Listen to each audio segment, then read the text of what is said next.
Daddy is dancing naked! My daughter, who was supposed to be on a video call with my husband who's away on a business trip, started laughing loudly, pointing at the screen. Wondering why, I peeked in and saw that he was in the middle of having fun with a woman I've never seen before. "You're quite good at this."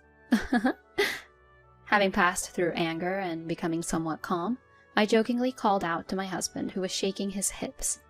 Then, as he turned pale upon realizing that he had been seen, I smiled sweetly with a vein popped on my forehead. Thus, unbeknownst to my innocent daughter, a hellish battlefield began. My name is Emily, a 33-year-old office worker. We are a family of 3. My husband Tom, who is 35 and 2 years older, and our 7-year-old daughter, Catherine.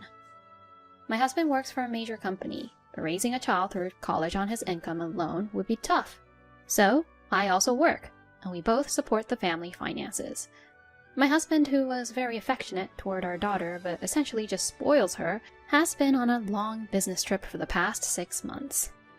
He and our daughter used to chat over video calls every night on weekends. "Catherine, dinner is ready, so let's end the call soon." What? I want to talk to Daddy more. Come on, you can eat dinner anytime, can't you? Oh, are you telling your own daughter to eat cold dinner? After saying that, my husband pouted his lips and quietly backed down for the day. Even before going on the business trip, he would listen to whatever our daughter whimsically desired, and buy her things without really thinking about it. Wait, what's this? A makeup set is too early for Catherine. Moreover, a full set from a luxury brand which costs $300? What's the big deal? She's a girl, so teaching her how to apply makeup a bit early should be fine, right? I splurged a bit for Catherine. What's the problem? I've never heard of a 7-year-old applying makeup. In the first place, you are being too easy with Catherine. What's wrong with a father being kind to his daughter? If anything, you're too strict with Catherine. In this way, I had argued with him several times over how to raise our daughter. Every argument ended with him saying, "You don't love your own daughter at all." Even though I did pour love towards Catherine, I didn't want to be assumed otherwise. However, although I was usually not satisfied with how my husband was, I put up with it because it wasn't enough to get a divorce from him. So, when he was going on a long business trip, I was a bit relieved. Now, there will be less spoiling towards our daughter, and I can avoid fighting with my husband. Even after my husband started his business trip initially, he would call our daughter daily. Although I was fed up, I noticed at some point it had become only on Saturday nights. Naturally, he might be busy on weekdays, and daily calls must have been hard. I didn't worry much, and our daughter didn't seem particularly lonely either. But something happened on a particular Saturday. After the usual video call, my daughter hugged me with a big smile. Listen, Mama. Papa said, I will buy you anything you want. Oh, did you ask Papa for something again? My daughter knew well that her father was being easy with her, so she frequently asked him for things she wanted. She had him wrapped around her fingers, and I couldn't help but sigh thinking, here we go again. So, what did you say you wanted this time? Well, I said, I want a little sister, and Papa said he would think about it. Oh, is that so? Since that was physically impossible while he was on a business trip, I wondered how he'd think about it, but I didn't feel bad about how he answered the question at the time. And then, on the following Sunday night, while my husband and daughter were video calling as usual, I was making dinner. Suddenly, my daughter looked at the clock, exclaimed, "Ah!" and stood up. The cartoon's starting. Forgetting to hang up the call, she ran towards the TV. Hey, Catherine, if you're going to watch TV, hang up the call properly.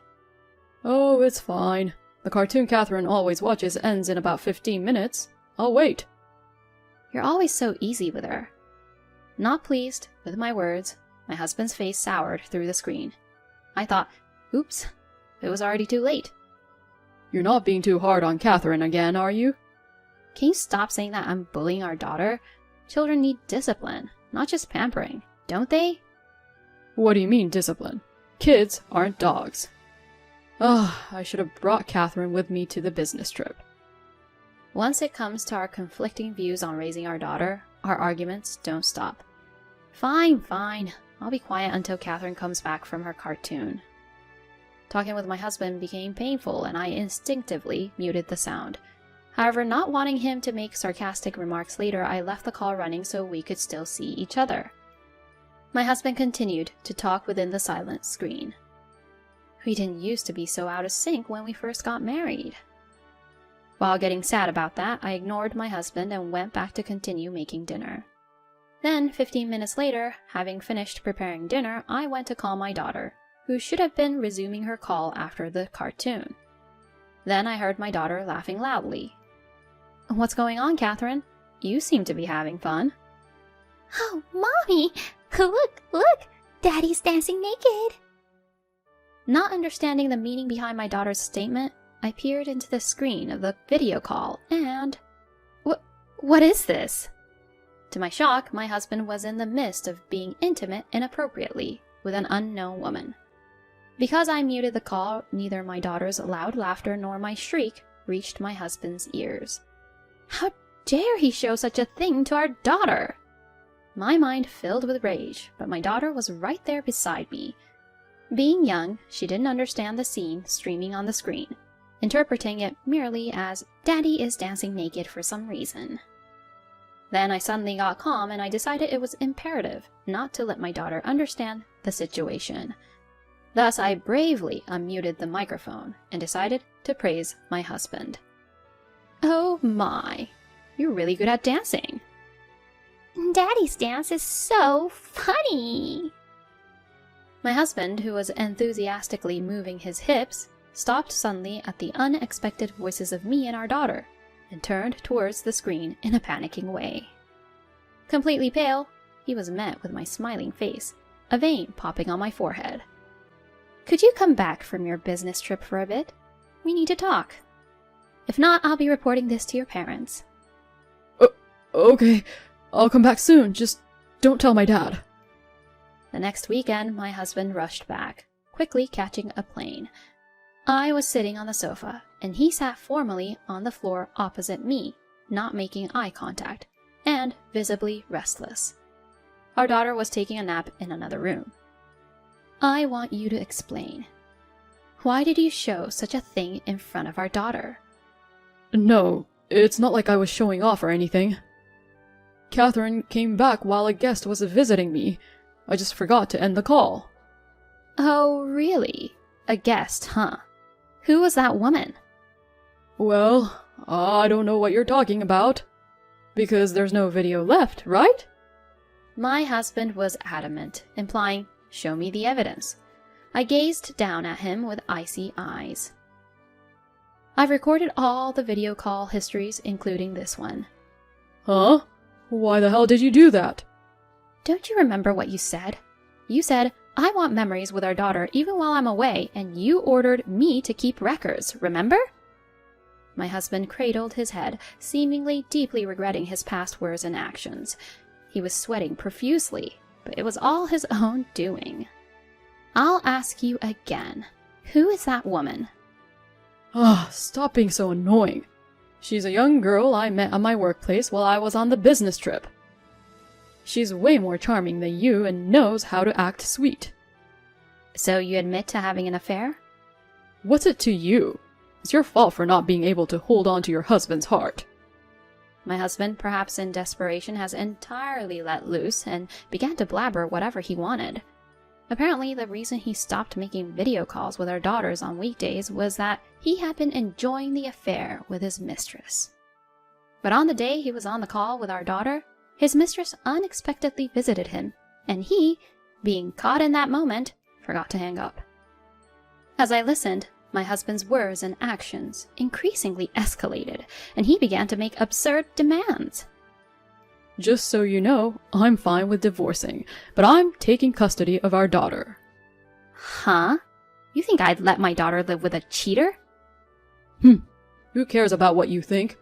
I have the financial strength, and I can give Catherine anything. If you wish for her happiness, you should gracefully give her up. My husband, looking utterly confident, snorted.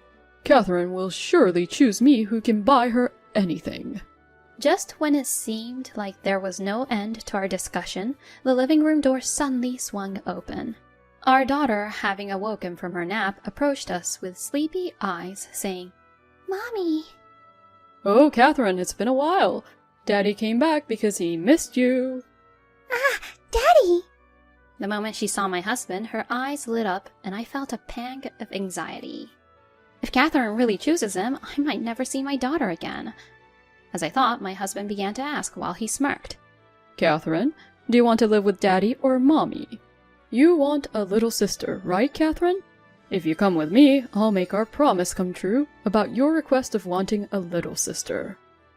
His words made me enraged.